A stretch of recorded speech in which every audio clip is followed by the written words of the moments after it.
सभी को नमस्कार। आर्य संस्कृत क्लासेज इस यूट्यूब परिवार में आप सभी का स्वागत है। प्यारे बच्चों, इस वीडियो में हम सभी क्लास 8 का मॉर्निंग शिफ्ट का जो संस्कृत का पेपर हुआ है अभी अभी उसके उत्तर को देखेंगे फुल सॉल्यूशन के साथ में। तो जिन बच्चों का यानी इवनिंग शिफ्ट वाले बच्चों का पेपर कल है, तो पेपर कैसे आ रहा है वो देख लेंगे। और ये मॉर्निंग शिफ्ट वाले बच्चे अपने उत्तर को मिलान कर लेंगे कि संस्कृत में उनके कितने नंबर आ रहे हैं। तो देखो बच्चों, हमने आपको जैसा बताया था आपका पेपर बिल्कुल ही वैसा आया था। पहले क्वेश्चन में क्या आया था, एक गद्यांश आया था जो कि श्री राम, भगवान श्री राम के ऊपर केंद्रित था। तो देखो पहला क्वेश्चन क्या था, कह आदि कवि आसीत। तो इसका उत्तर देखो पहले ही वाक्य में लिखा हुआ था, एक पद में इसका उत्तर हो जाएगा ऋषि वाल्मीकि। दूसरा क्वेश्चन था आदि काव्यम किम अस्ति। यहाँ पे देखो लिखा हुआ था ना रामायणम च आदि काव्यम, तो एक पद में इसका उत्तर हो जाएगा रामायणम। अगला था रामायणे कस्य कथा अस्ति। रामायण में किसकी कथा है, तो यहाँ पे देखो आया हुआ था श्री रामस्य, ये उत्तर हो जाएगा। चौथा था श्री राम कस्य आज्ञाम अपालयत। श्री राम जो है किसके आज्ञा पालन करते थे, तो इसका उत्तर हो जाएगा स्वापितुः, यानी अपने पिता की आज्ञा का पालन किया था। तो ये हो गया एक पदेन उत्तरत के उत्तर। उसके बाद पूर्ण वाक्यन का पहला क्वेश्चन क्या था, राम राज्य जनाह कीदृशाः आसन। राम राज्य में लोग कैसे रहते थे, तो इसका उत्तर देखो यहाँ पे लिखा हुआ था ना, बिल्कुल पैसेज का जो अंतिम वाक्य था वही इसका उत्तर है। देखो कहाँ पे लिखा हुआ था, यहाँ पर देखिए, तस् राज्य जना सुखिना आसन, तो ये इसका उत्तर है। अगला क्वेश्चन क्या था पूर्ण वाक्य का, जनाह कस्य मार्गे चलन्ति अस्म। लोग जो है किसके मार्ग पे चलते थे, तो पैसेज में आया हुआ था धर्म के मार्ग पर। कहाँ से कहाँ तक लिखना था, ये देखो यहाँ से लिखना था, सर्वे राम राज्य से लेकर के चलन्ति अस्म तक। तो एक पदेन पूर्ण वाक्य लगभग लगभग सब बच्चे सही करते हैं। गलती कहाँ होती है, चलते हैं वहां पे सा खंड में। तो हमने आपको बताया था ना कर्तृपद क्रियापद पूछे जाएंगे। तो देखो पहले में क्या पूछा है, कर्तृपद पूछा है, तो इस वाक्य में कर्तृपद है श्री रामः, यानी का वाला ऑप्शन सही है। दूसरे में क्रियापद पूछा है तो क्रिया है अस्ति, तो ये गा वाला ऑप्शन सही है। तीसरे वाक्य प्रश्न में अव्यय पूछा है तो अव्यय है चा, तो ये जो है घा वाला ऑप्शन सही है। उसके बाद दा वाले में हमने आपको बताया था ना, बिल्कुल यही लाइन लिखी रहेगी कि इस अनुच्छेद का शीर्षक क्या है। अब देखो बच्चों, इसका शीर्षक एक नहीं दो तीन हो सकते हैं। अगर आपने ऋषि वाल्मीकि लिखा है तब भी सही है, श्री राम लिखा है तब भी सही है, रामायणम लिखा है तब भी सही है। ये तीनों शीर्षक में से अगर आपने एक भी लिखा होगा तो आपको पूरे पूरे नंबर मिलेंगे। तो इस तरह से हमारा पहला क्वेश्चन कंप्लीट हुआ। दूसरे क्वेश्चन में हमने आपको बताया था ना चित्र वर्णन आएगा, 8 वाक्य लिखने होंगे, यानी 4 वाक्य लिखने होंगे 8 नंबर का, यानी एक एक वाक्य के 2 नंबर। तो हमने आपको बताया था ना चित्र वर्णन कैसे करना है, तो यहाँ पे देखो क्या लिखना था, चित्रे सरोवरः अस्ति। कल हमने आपको कॉपी में लिख करके दिखाया था, तो वहां पे लिखा था ना चित्रे सरोवरः अस्ति, चित्रे वृक्षः अस्ति, तो देखो यहाँ पेड़ भी था। और क्या है, चित्रे जलम अस्ति, आप लिखे लिखे होंगे, चित्रे पर्वतः अस्ति। अगर आपने, ये देखो हंस भी दिखाई दे रहा था ना, चित्रे हंसः अस्ति। और भी आप लिख सकते थे संति का प्रयोग करके, जैसे चित्रे पुष्पाणि संति, चित्रे कमलानि संति, चित्रे खगाः संति। तो ये 3 पद कैसे थे, बहुवचन वाले थे। तो लगभग लगभग सभी बच्चों ने ये 8 नंबर तो जरूर किया होगा वाक्य लेखन वाला। तो जिनका पेपर कल है वो जो है इस पेपर को अच्छे से देख लें। अगला क्वेश्चन क्या आया था, इसके अथवा के रूप में मम विद्यालय आया हुआ था। तो जिन बच्चों ने हमारा मॉडल पेपर देखा था उसमें मम विद्यालय इस अनुच्छेद को भी हमने लिखवाया हुआ था। उसके बाद प्रश्न नंबर 3 में पद को मिलाते हुए वाक्य बनाना था। तो यहाँ पे हमने आपको बताया था ना संस्कृत में 9 टाइप के कर्ता होते हैं, 9 टाइप की क्रिया होती है। अगर आपको 9 टाइप के कर्ता और क्रिया नहीं पता है, तो जिनका पेपर कल है, यहाँ पर जो आई बार में वीडियो दिख रही है, इस वीडियो को देखेंगे तो इसमें हमने कर्ता क्रिया और पूरे पेपर को अच्छे से एक्सप्लेन किया है, उसको जरूर देखना। तो यहाँ पे फटाफट मिलाते हैं, तो देखो वयम आया हुआ है, तो वयम के साथ क्या आएगा, क्रीडामः। वयम क्रीडामः, अब किससे खेलेंगे, कंदुक यानी गेंद से। तो ये तीनों पद को मिलाया, हमारा पहला वाक्य कंप्लीट। दूसरा वाक्य क्या बनेगा, सह। अब सह के साथ क्या आएगा, पश्यति। सह के साथ क्या आएगा, पश्यति। अब 2 पद मिल गए, सह पश्यति, तब वो क्या देखेगा, वो देखेगा क्या, पेड़ को। तो सह वृक्षम पश्यति, ये हो गया दूसरा वाक्य। तीसरा वाक्य बनाते हैं, अगला है त्वम। अब त्वम के साथ क्या आएगा? करोषि। अब यहाँ पे देखो जितने भी बीच वाले पद हैं, इसमें करने के लिए एक ही पद है, भोजनम। तो त्वम भोजनम करोषि, तीसरा हो गया। अब चौथा क्या है? चौथा है अहम। अहम के साथ क्या आता है? अहम के साथ आमी आता है, तो अहम पठामी। अब क्या पढ़ेंगे? किताब पढ़ेंगे, तो हो जाएगा पुस्तकम पठामी। अब एक ही बचा हुआ है, ते उपवनम गच्छन्ति, ये हो गया। तो इस तरह से ये वाक्य बनाने थे। लगभग लगभग बहुत बच्चों ने सही किया होगा जो हमारी वीडियो देखकर गए होंगे। अब चलते हैं अगले क्वेश्चन पे, जो कि प्रश्न नंबर 4 था। हमने आपको बताया था ना कि आपके पेपर में दीर्घ संधि और गुण संधि आएगी। देखो प्रथमो उपग्रहस्य, तो इसका कौन सा ऑप्शन सही है? इसमें जो है ये वाला ऑप्शन सही है। कौन सा? घ वाला ऑप्शन। ध्यान से देखना कौन सा ऑप्शन सही है? घ वाला, प्रथम प्लस उपग्रहस्य। ग्रीष्म ऋतौ, ये मिड टर्म में भी आया हुआ था, तो इसमें ये ख वाला ऑप्शन सही है, ग्रीष्म प्लस ऋतौ। अगला था रविंद्र प्लस इंद्रहा। यहाँ पे देखो छोटी ई छोटी ई तो मिल करके बड़ी ई में बदल जाएंगे, तो ये खा वाला ऑप्शन सही है, रविंद्रहा। तो अगर आपको गुण संधि और दीर्घ संधि नहीं आती है तो हमने वीडियो बना रखी है, आप संधि के प्ले लिस्ट में जाएं और दोनों संधि को पढ़ लें। अगला था अध्ययन प्लस अभिलाषा, तो इसमें ये का वाला ऑप्शन सही है, अध्ययना अभिलाषा, ये दीर्घ संधि का उदाहरण था। उसके बाद प्रश्न नंबर 5 में देखो हमने आपको बताया था ना, कभी कभी प्रत्यय आता है, कभी कभी उपसर्ग आता है, तो इस बार जो है प्रत्यय आ रहा है। तो प्यारे बच्चों 8वीं क्लास में 2 प्रत्यय आपके सिलेबस में पढ़ाया गया है, कत्वा और तुमुन। कौन कौन से प्रत्यय? कत्वा और तुमुन।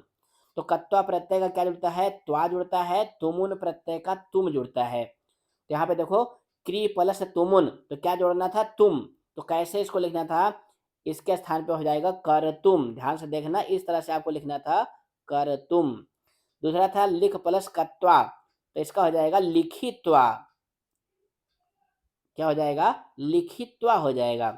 अगला है अस्थातुम, ये थोड़ा सा कठिन है, इसमें जो है आस्था धातु है और तुमुन प्रत्यय है, ये थोड़ा सा कठिन था, बहुत बच्चों का गलत होगा। आस्था प्लस तुमुन। उसके बाद गत्वा, ये भी इसमें क्या हो जाएगा? गम धातु है। कौन सी धातु है? ध्यान देना, गम धातु है। गम माने क्या होता है? जाना, और कत्वा प्रत्यय है, तो गम प्लस कत्वा। तो इस तरह से हमारा प्रश्न नंबर 5 भी कंप्लीट हुआ। चलते हैं प्रश्न नंबर 6 पर। तो इसमें देखो 6 में संख्या आई थी, इस बार थोड़ा सा एग्जामिनर ने घुमा दिया। 6 में क्या आया था? अव्यय आया था। 6 में क्या आया था? अव्यय। तो देखो थोड़ा सा कठिन था। अहम पंचवादने उत्तिष्ठामि, तो हम कब उठते हैं? सुबह उठते हैं, तो उसके लिए प्रातः, तो नंबर 1 पे भरना था आपको, प्रातः। दूसरे में तुम विद्यालयम आगच्छसि, तुम विद्यालय आते हो, तो यहाँ पे आएगा कुतः। कुतः माने होता है कहाँ से, यानी तुम कहाँ से विद्यालय आ रहे हो। तीसरे में मम अध्यापकः वसति, तो तीसरे में आ जाएगा अत्र। अत्र मतलब यहाँ, यानी मेरे अध्यापक यहाँ रहते हैं। और चौथे में है आवाम स्वः पुनः मिलावः, तो ये पुनः हो जाएगा चौथे नंबर पे। तो इस तरह से हमारा प्रश्न नंबर 6 भी कंप्लीट हुआ। प्रश्न नंबर 7 में क्या आया था? संख्या। 3 नंबर की संख्या आती है, इस बार थोड़ा सा संख्या का प्रश्न घुमा दिया था, यानी यहाँ पे संख्या नहीं लिखी है, कौन सी संख्या भरनी है, ये थोड़ा सा कठिन है आपके लिए। तो इसमें क्या करना था? प्रश्न पढ़ना था। देखो ग्रहा भवंती, तो ग्रह कितने होते हैं? 9 होते हैं, तो यहाँ पे 9 भरना था, और मंजूषा में 9 लिखा हुआ था। ईश्वरः अस्ति, तो ईश्वर कितने होते हैं? 1 होते हैं, तो दूसरे में आपको लिखना था एकः। उसके बाद घटिकायाम, यानी घड़ी में कितनी संख्या होती है? 12, तो यहाँ पे द्वादश लिखना था। क्या लिखना था? द्वादश। और चौथे में आपको विंशति यानी 20 लिखना था। तो जिनका पेपर कल है वो थोड़ा सा ध्यान देंगे कि संख्या का प्रश्न इस तरह से आने वाला है। उसके बाद प्रश्न नंबर 8 में शब्द रूप आए थे, किसमें? एमसीक्यू में।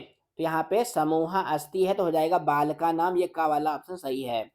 अत्र अनेके यजंती, तो यहाँ पे बहुवचन में हो जाएगा मुनयः, ये गा वाला ऑप्शन सही है, गा से गमला वाला।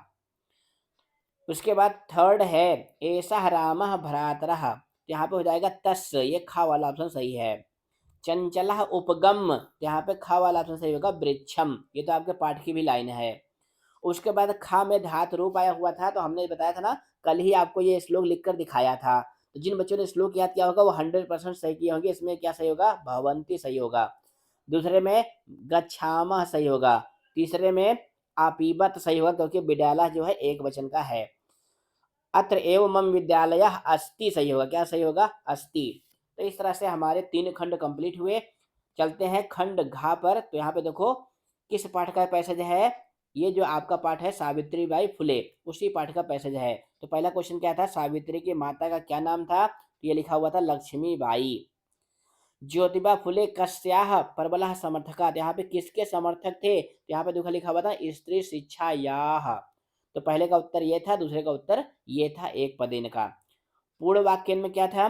सावित्री कुत्र अजायत। तो इसके लिए आपको यहाँ से लेकर के यहाँ तक लिखना था पहला ही वाक्य। लगभग लगभग सब बच्चे लिखे होंगे। सह केन परिणीता, उनका विवाह किसके साथ हुआ? तो उसके लिए यहाँ पे 9 वर्ष देशीय से लेकर के परिणीता तक लिखना था। ये भी लगभग सब बच्चे लिखे होंगे। उसके बाद यथा निर्देशम में देखो क्या पूछा था? क्रियापद, यानी इस वाक्य में क्रियापद क्या है? तो क्रियापद है आसीत। ये खा वाला ऑप्शन सही है। अगले में क्या पूछा था? महोदयेन में विभक्ति, हमने आपको बताया था विभक्ति पूछता है, तो विभक्ति में इसमें तृतीया विभक्ति है। खा वाला ऑप्शन सही है। जनक शब्द से पर्याय पदम, पर्याय माने होता है समान अर्थ, जनक माने पिता होता है, तो ये का वाला ऑप्शन सही हो जाएगा, पिता। इस तरह से हमारा प्रश्न नंबर 9 कंप्लीट हुआ। प्रश्न नंबर 10 पे चलते हैं। ये देखो सदैव पुरतम निधे चरणम वाले पाठ का श्लोक आया था। पहला क्वेश्चन क्या था? कस्मिन अनुरक्तिम विधेहि, किसमें हमें किससे हमें प्रेम करना चाहिए? तो इसका पहला उत्तर हो जाएगा राष्ट्रे। ये पहले का उत्तर है। सदैव पुरतः किम निधे, तो इसका उत्तर है चरणम। क्या उत्तर है? चरणम। पूर्ण वाक्य में देखते हैं। सततम किम करणीयम, यहाँ पे लिखा हुआ था ना सततम ध्येय स्मरणम, कुर सततम ध्येय स्मरणम, ये इसका उत्तर है। भीतिम त्यक्त्वा किम भज, तो इसका उत्तर हो जाएगा जहीय भीतिम भज भज शक्तिम, ये लाइन इसका उत्तर है। इसमें भी यथा निर्देशम आया था, तो यहाँ पे बलम का पर्याय पद पूछा था, तो हो जाएगा ये का वाला ऑप्शन सही होगा, शक्तिम। विधेय राष्ट्र तथा अनुरक्तिम, यहाँ पर राष्ट्र में विभक्ति पूछा है, तो इसमें जो है सप्तमी विभक्ति है, ये घा वाला ऑप्शन सही है। अगला क्या है? कुर कुर सततम ध्येय स्मरणम, यहाँ पे कुर पद में लकार पूछा है। तो प्यारे बच्चों कौन सा लकार है? ये थोड़ा सा कठिन था, लेकिन जिन्होंने पाठ पढ़ा होगा इसमें लोट लकार है, ये गा वाला ऑप्शन सही है, लोट लकार। उसके बाद प्रश्न नंबर 11 में हमने आपको बताया था ना कि अब जो पर्यावरण वाला चैप्टर है कह रक्षित कह रक्षिता, उसी पाठ से आएगा। तो देखो उसी पाठ से आया हुआ है। अब जिनका पेपर कल है उनके पेपर में क्या आएगा? जो दूसरा पाठ है सप्तभगिनिया वाला, उस पाठ से ये प्रश्न नंबर 11 आने की ज्यादा संभावना है। तो अगर नहीं पढ़ा है तो सप्तभगिनिया जरूर पढ़ लेंगे। यहाँ पे देखो पहला क्वेश्चन क्या है? अस्मिन अनुच्छेदे कति छात्राः वार्ताम कुर्वन्ति। अब ये थोड़ा सा टेढ़ा क्वेश्चन था, जो कि आज अनुच्छेद में कहीं मिलेगा ही नहीं। इसमें पूछा है कि इस अनुच्छेद में कितने बच्चे हैं? यहाँ पे 1 2 3 4, तो इसका उत्तर हो जाएगा चत्वारः। ये थोड़ा सा घुमावदार प्रश्न था। अगला क्या था? कह कथयति आगच्छन्तु नदी तीरम गच्छामः, तो नदी तीरम गच्छामः देखो ये लिखा हुआ है ना, तो जिसके आगे लिखा हुआ है वही इसका उत्तर है, तो दूसरे का उत्तर हो जाएगा परमिंद्रः। इसके बाद फुल सेंटेंस का प्रश्न था, नदी तीरम गंतुम कामाः बाला किम दृष्ट्वा वार्तालापम कुर्वन्ति। ये लाइन देखो ब्रैकेट में लिखी हुई थी, ये यहाँ से लेकर के जो ब्रैकेट में लिखा हुआ था यही इसका उत्तर था। अगला क्वेश्चन क्या था कि वैभव किम कथयति। अब वैभव कहाँ है? ये देखो यहाँ पे था ना, तो इसका उत्तर यहाँ से लेकर के और यहाँ दीयते तक है।